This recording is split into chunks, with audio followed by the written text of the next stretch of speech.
Bonjour et bienvenue dans ce nouveau numéro de Questions sans détour. Mon invité aujourd'hui, Diana Perran, bonjour. Bonjour Monsieur Langlois. Merci d'être avec nous aujourd'hui. Alors comment on fait pour rattraper 700 voix d'ici samedi ? Alors, pour rattraper 700 voix, il n'y a qu'une chose à faire, c'est mobiliser un maximum la population.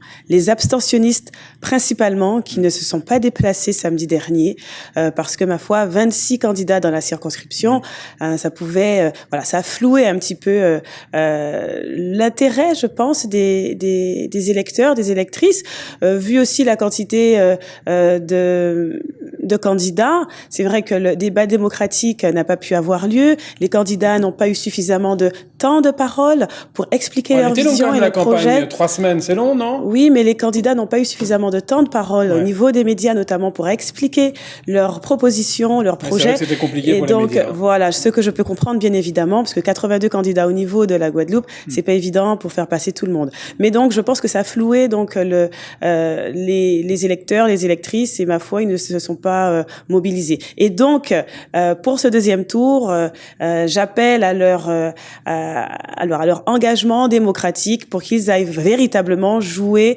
leur rôle de citoyen. Alors depuis samedi, ça y est, vous êtes retourné sur le terrain, vous ne l'aviez pas quitté la semaine d'avant. Vous travaillez, on l'imagine, d'arrache-pied pour obtenir ces voix nécessaires à votre élection. Ils vous disent quoi ? Les gens, par exemple, les gens qui n'ont pas été votés, pourquoi ils vous disent c'était parce qu'il y avait 26 candidats, maintenant qu'on a choisi, on va aller voter pour l'une ou l'autre ? Oui, tout à fait. En fait, c'est vraiment le retour qu'on a de la population. C'était le côté pléthorique des candidats qui les a vraiment empêchés de se mobiliser, surtout qu'ils se sont dit, voilà, vu le nombre de candidats, c'est sûr qu'il y aura un deuxième tour, alors autant attendre le deuxième. Donc, c'est à cela que je m'adresse aujourd'hui.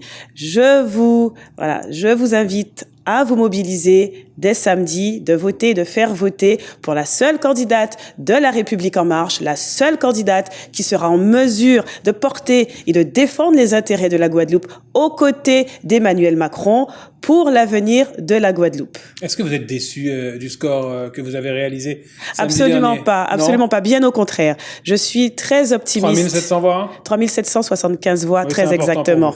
Très exactement. Alors, je suis très optimiste quant à l'issue du scrutin, à l'issue des résultats de samedi. Plusieurs facteurs.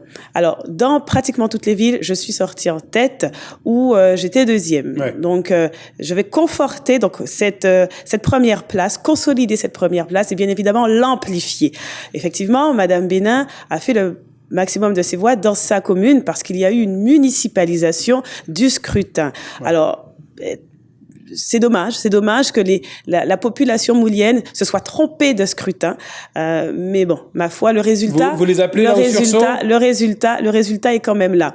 Je constate également que j'ai encore pas mal de réserves de voix. Donc, ce sont ces voix-là, ces abstentionnistes que je m'en vais chercher. Et pour cela, j'insiste beaucoup sur le terrain. Vous avez encore une réserve de voix au moule, vous pensez ?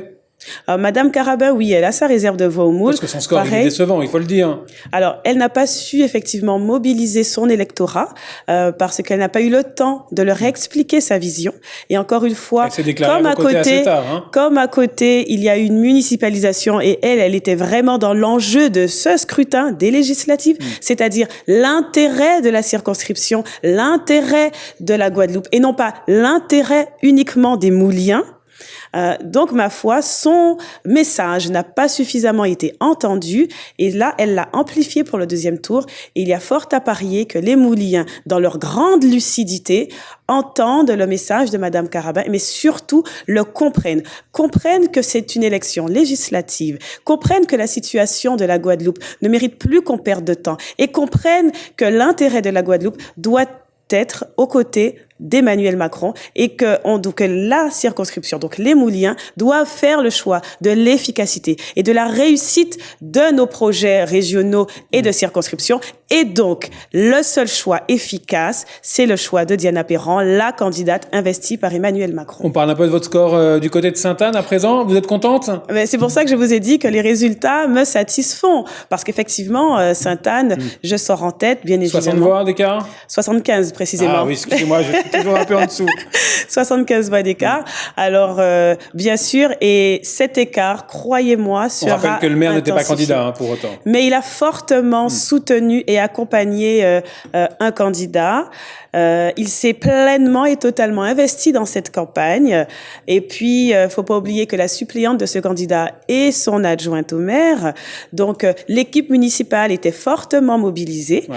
Et effectivement, donc je l'ai gagné. Bien évidemment, j'en suis heureuse. Christian Baptiste, qui a annoncé qu'il soutenait Justine Bénin, c'est pas une surprise pour vous. Cela ne m'étonne pas, mais cela ne m'étonne pas concernant et connaissant Monsieur Baptiste. Mais cela me déçoit. Enfin, pas moi personnellement, bien évidemment, mais cela est décevant pour les Saint-Anais que le maire n'arrive pas à dépasser certaines considérations politiciennes et qu'il n'arrive pas à regarder avant tout l'intérêt de la circonscription et l'intérêt de la Guadeloupe. Alors ça va jouer où cette élection? Ça va jouer, vous l'avez dit, au Moule, à Sainte-Anne, mais on imagine également au Gosier. Là, il y a de la réserve de voix. Il y a eu une abstention incroyable là. Il y a une forte abstention comme dans l'ensemble de la circonscription et comme dans l'ensemble le maire n'a pas réussi à mobiliser non plus. De la Guadeloupe. Mais écoutez, quel maire a réussi à mobiliser visiblement?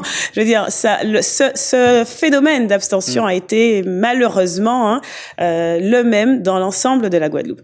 Mais là encore, c'est le côté pléthorique des candidats qui a joué fortement sur ce phénomène. Là maintenant qu'il y en a 2 dans chaque circonscription, il y a fort à parier que l'électorat se mobilisera et donc le message sera plus entendu, mieux entendu en tout cas, mieux compris et bien évidemment nous sommes sur le terrain, le maire du Gosier est sur le terrain pour expliquer, je suis sur le terrain cette année pour expliquer et dans l'ensemble de la circonscription pour écouter. On a l'impression que tous les ralliements d'entre-deux tours ils vont pour Justine Bénin, je me trompe? Vous vous trompez, vous trompez. C'est bien, faut me le dire. Vous vous trompez. Vous en avez reçu? Bien évidemment, elle a eu certains ralliements, forcément. J'en ai également. Les soutiens de la première heure, je rappelle, je suis fortement soutenue et accompagnée par le président de la région, Henri Chalus. Je suis fortement accompagnée. Il sera sur le terrain avec vous? Il sera sur le terrain, il a commencé à l'être. Il était au premier tour d'ailleurs, il est venu à Sainte-Anne, il était sur le terrain. Vous vous sentez soutenu? Je suis soutenue. Je ne me sens pas que soutenue, je le suis véritablement. Je suis fortement accompagnée, fortement soutenue, et ma foi, le résultat de samedi le garantira. Ouais, on va revenir sur le fait que vous soyez 2 marcheurs. Vous êtes une marcheuse officiellement investie, mais votre adversaire, Justine Bénin, elle le dit également, elle est en marche, elle a adhéré au parti. Alors, ça veut dire quoi? Qu'est-ce qui vous différencie finalement? Alors, laissez-moi vous dire. Madame Bénin a adhéré au parti comme des millions de Français ont adhéré au parti. Madame Bénin a parrainé Emmanuel Macron comme des centaines d'élus de France et de Guadeloupe ont parrainé Emmanuel Macron. Mais cela n'est pas une investiture. Je suis celle qui a été investie. Je suis celle qui a travaillé aux côtés d'Emmanuel Macron depuis très tôt, avant même qu'il ne s'était proclamé candidat aux élections présidentielles. Nous étions déjà avec lui dès le mois d'octobre 2016. Donc, il me connaît. Nous avons eu longuement l'occasion de discuter, d'échanger sur la vision pour la Guadeloupe, sur la vision pour la France. Et c'est pour cela, en fonction de ce qu'il a vu en moi, ce qu'il a perçu en moi et sur les compétences qu'il a décelées en moi, tout comme Henri Chalus a décelé ses compétences.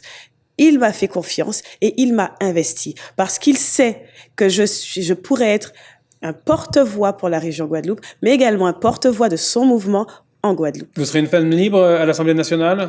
Je serai une femme bien évidemment libre aux côtés d'Emmanuel Macron, dans La République en marche. Je n'oublierai pas que je suis avant tout une élue locale, une élue guadeloupéenne qui doit avant tout faire passer les intérêts de la Guadeloupe. Donc ce sera d'abord les intérêts de la Guadeloupe, puis après Emmanuel Macron? Ce sera d'abord les intérêts des Guadeloupéens.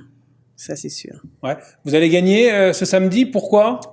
Je gagnerai parce que je fais confiance à la lucidité des Guadeloupéens. Je sais que la situation actuelle de la Guadeloupe, les Guadeloupéens la vivent, la ressentent et ne veulent plus que ce soit pareil. Les Guadeloupéens veulent un changement en Guadeloupe. Et ce changement-là ne peut être effectif qu'avec le mouvement en marche d'Emmanuel Macron et qu'aux côtés du président de la République. Parce qu'encore une fois, pour que nos projets puissent avancer, pour que nos projets puissent être entendus et convenablement défendus, le projet même que les Guadeloupéens ont eux-mêmes validé en décembre 2015, le projet Changer d'avenir, c'est ce projet-là que nous devons porter au niveau de l'Assemblée nationale. Et si la seule façon que ce projet puisse être vraiment défendu, c'est que la députée de la 2e circonscription soit Diana Perran, soit la candidate réellement investie par le mouvement En Marche. Confiante, sereine, optimiste? Les trois.